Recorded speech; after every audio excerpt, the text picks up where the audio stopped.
ദൈവത്തിന് സ്തുതി. പ്രഭാതകിരണത്തിലേക്ക് സ്നേഹവന്ദനം.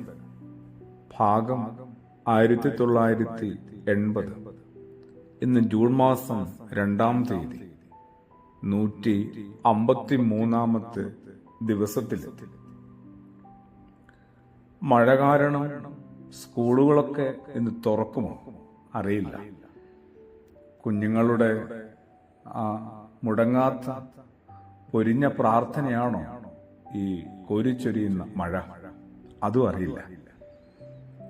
ജൂൺ മാസത്തിന്റെ ആദ്യ ആഴ്ചയിലെ തിങ്കൾ കുഞ്ഞുങ്ങളെയും വിദ്യാലയങ്ങളെയും ആചാര്യന്മാരെയും മാതാപിതാക്കളെയും ഓർക്കാതെ എങ്ങനെയാ മുമ്പോട്ട് പോവുക?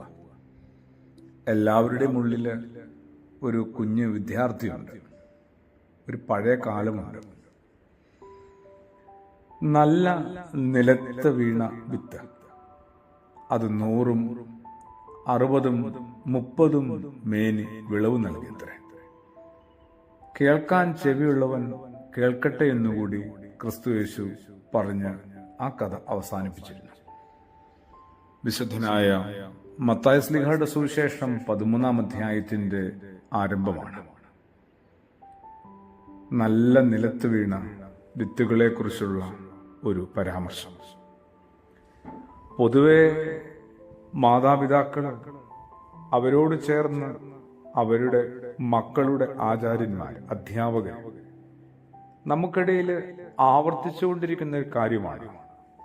നല്ല നിലവാരം എല്ലാം ഏറ്റവും നന്നായി ഒരുക്കി തന്നിരുന്നു, എന്നിട്ടും നീയൊക്കെ അത് ശരിയായ വിധത്തിൽ വിനിയോഗിച്ചു.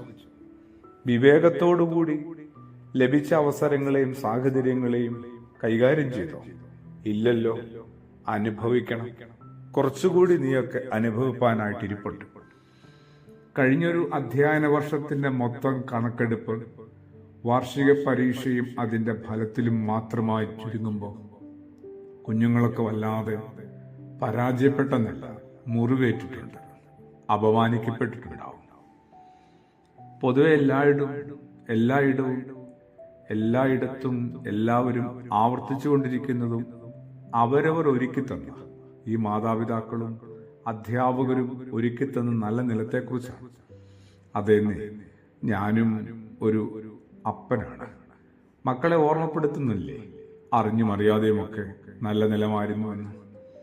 ക്രിസ്തുയേശു വിത്ത് വിതയ്ക്കാൻ പോയ ഒരു കർഷകനെ കുറിച്ച് പറയുന്ന കഥയുടെ ഉപമയുടെ അവസാനമാണ് നല്ല നിലത്ത് വീണതിനെ കുറിച്ച് മിണ്ടിത്തുടങ്ങുന്നത്. അതെങ്ങനെയാണ് അവസാനിപ്പിക്കുന്നത്? കേൾപ്പാൻ ചെവിയുള്ളവൻ കേൾക്കട്ടെ. ചെവിയുണ്ടെങ്കിലും കേൾക്കാനായിട്ട് അത് മാത്രം പോരാ എന്നും ഹൃദയം കൂടി വേണമെന്ന് എപ്പോഴും നമ്മൾ തിരിച്ചറിയുക. 30, 60, 100 ഫലം നൽകിയത്രേ. ഫലത്തെ മാത്രം ആധാരമാക്കി, അടിസ്ഥാനമാക്കി നമുക്കിനി വിത്തുകളെ നമുക്ക് വിധിക്കാനായിട്ട് അവകാശമില്ല. നല്ല നിലമായിരുന്നു എന്ന് വിചാരിച്ച് എപ്പോഴും അത് 100 ആവണമെന്നുമില്ല. 60, 30 ഒക്കെ ആയി പോകാമെന്നുകൂടി പ്രപഞ്ചത്തിന്റെ ഉടയവൻ ഓർമ്മപ്പെടുത്തുന്നുണ്ട്. പ്രാർത്ഥനയോടുകൂടി ആമേൻ.